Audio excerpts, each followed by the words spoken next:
Ya, shalom anak-anakku, selamat pagi semuanya. Bagaimana kabarnya semua? Baik semua kan? Ya, puji Tuhan semua baik kan? Ya, sebelum kita masuk pelajaran kita, ada baiknya kita bernyanyi. Kita bernyanyi, itu ku berbahagia. Ya, kita sama-sama bernyanyi. 1, 2, 3. Ya, ku berbahagia, yakin teguh, Yesus abadi kepunyaanku.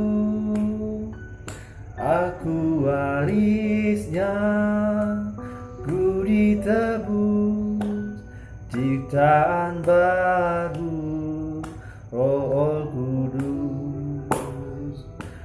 Aku bernyanyi bahagia, memuji Yesus selamanya. Aku bernyanyi bahagia, memuji Yesus selamanya. Oke, mari kita bersatu di dalam doa. Tuhan, terima kasih buat berkat-Mu dalam hidup kami. Hari ini kami mau belajar pendidikan agama Kristen. Berkati pembelajaran kami awal sampai akhirnya. Amin. Baik, kita masuk dalam pembelajaran kita hari ini anak-anakku. Kita akan membahas bentuk-bentuk kehadiran Allah dalam hidup manusia, baik ketika kita dalam situasi bersukacita maupun duka cita. Allah menciptakan manusia menurut gambar dan rupanya. Oleh karena itu, manusia merupakan ciptaan yang istimewa, sehingga tidak perlu merasa aneh apabila memiliki kulit, rambut, wajah dan yang berbeda-beda. Tidak perlu memaksa diri untuk berpenampilan yang menyerupai orang lain. Cara Allah menciptakan manusia berbeda dengan cara Allah menciptakan terang, cakrawala, daratan, lautan, hewan dan tumbuh-tumbuhan. Allah menciptakan terang, cakrawala, daratan, lautan, hewan dan tumbuh-tumbuhan dengan cara berfirman. Artinya Allah mengucapkan melalui firman-Nya yang keluar dari mulutnya, dan jadilah seperti yang diucapkannya. Kita diciptakan oleh Allah menurut gambar dan rupanya. Dia memberikan beberapa sifatnya kepada kita, dan itu membuat kita harus menghargai diri kita sendiri. Penghargaan atas diri kita bukan didasari atas penerimaan dan penilaian orang lain, tetapi karena kita adalah gambar Allah. Oleh sebab itu kita sepantasnya menghargai diri secara positif. Salah satunya adalah dengan menerima kita diri memang berbeda dengan teman-teman maupun saudara, tetapi itulah keunikan kita. Bayangkan saja kalau semua bunga warna dan bentuknya sama. Tidak indah bukan? Ya, tentu itu tidak indah. Ya, justru karena bunga itu berbeda bentuk dan warnanya, maka bunga-bunga itu kelihatan indah. Seperti begitu juga dalam kehidupan kita. Jika semua sama, pasti tidak akan indah. Tapi ada perbedaan, itu semakin indah. Namun jangan perbedaan itu menjadi mengacau belakan kita. Justru itu yang menjadi kita menjadi unik.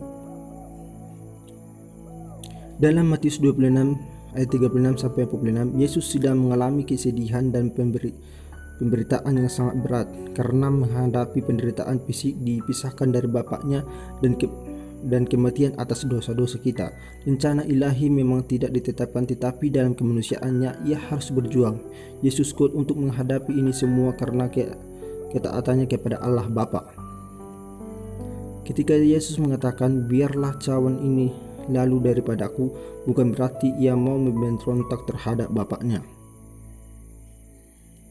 Perasaan sedih dan takut timbul karena Yesus merasa akan dipisahkan dari Bapaknya. Yesus yang tidak berdosa justru mengambil alih hukuman dosa manusia untuk menyelamatkan kita semua manusia.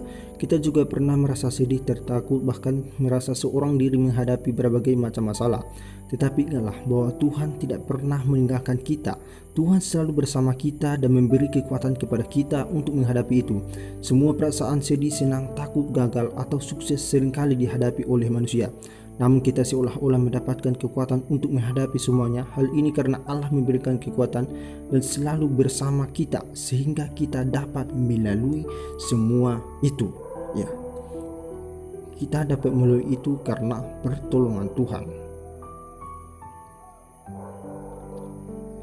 Ya, bentuk-bentuk kehadiran Allah dalam hidup manusia dapat juga kita lihat melalui berbagai peristiwa dalam hidup seperti berikut ini. 1. Ketika lahir, bayangkan saja, semua kita masih ada di dalam perut ibu. Sesudah 9 bulan di kandungan, ibu kita akhirnya lahir, semua orang menyambut kehadiran kita dengan gembira dan bersuka cita.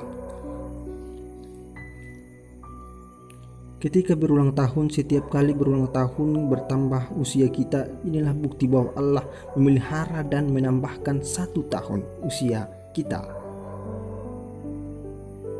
Ya, ketika kita berhasil mendapat nilai yang bagus sesudah belajar dengan bersungguh-sungguh, tentu saja kita perlu berdoa supaya Allah memberikan kesehatan, kecerdasan, dan ketelitian sehingga dapat mengerjakan semua soal dengan baik. Ketika gagal misalnya ketika mendapat nilai jelek, kita berdoa agar Allah mengingatkan kita untuk lebih giat lagi belajar dan supaya Allah juga memberi kita pertolongan. Kesimpulan, dari beberapa peristiwa yang terjadi dalam kehidupan kita dapat dilihat bahwa Allah juga bekerja dalam hidup kita. Inilah bukti kasih Allah. Tuhan memberi kekuatan kepada untuk kita menghadapi itu semua. Perasaan sedih, senang, takut, gagal, atau sukses seringkali dihadapi oleh manusia, namun kita seolah-olah mendapatkan kekuatan untuk menghadapi semuanya itu. Ini karena Allah memberi kekuatan dan selalu bersama kita sehingga kita dapat melalui semua itu.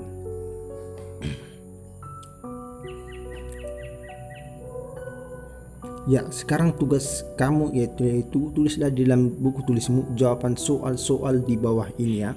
Ya. Yang pertama itu lihat dengan baik-baik, nomor 1, nomor 2. Ya, jawab dengan baik. Ya, untuk mengakhiri pembicaraan kita ini, kita kembali lagi bernyanyi yang judulnya itu Tuhan Sumber Gembiraku. Ya, kita sama-sama menyanyikannya lagi. Ya, 1, 2, 3, ya. Semua bunga ikut bernyanyi, gembira hatiku. Segala rumput pun riang-riang, sumber gembiraku. Semua jalan di dunia ke surga, desiran anang mesra mengayunmu ke surga. Oke. Untuk menutup pembicaraan kita bersatu dalam doa. Segala puji syukur kami ucapkan kepadamu Tuhan atas berkat karunia yang telah diberikan Tuhan. Di mana pelajaran ini Tuhan kami selesai belajar Tuhan. Biarlah kami yang pelajari yang saya berikan Tuhan kepada anak ini, biarlah dapat mereka terapkan, biarlah dapat orang itu mengerti Tuhan. Segala puji syukur kami ucapkan kepadamu Tuhan. Kami sebentar akan Tuhan mau pulang, berkati kami di perjalanan, biarlah Tuhan yang selalu menyertai kami. Di dalam Yesus kami berdoa dan mengucap syukur. Amin.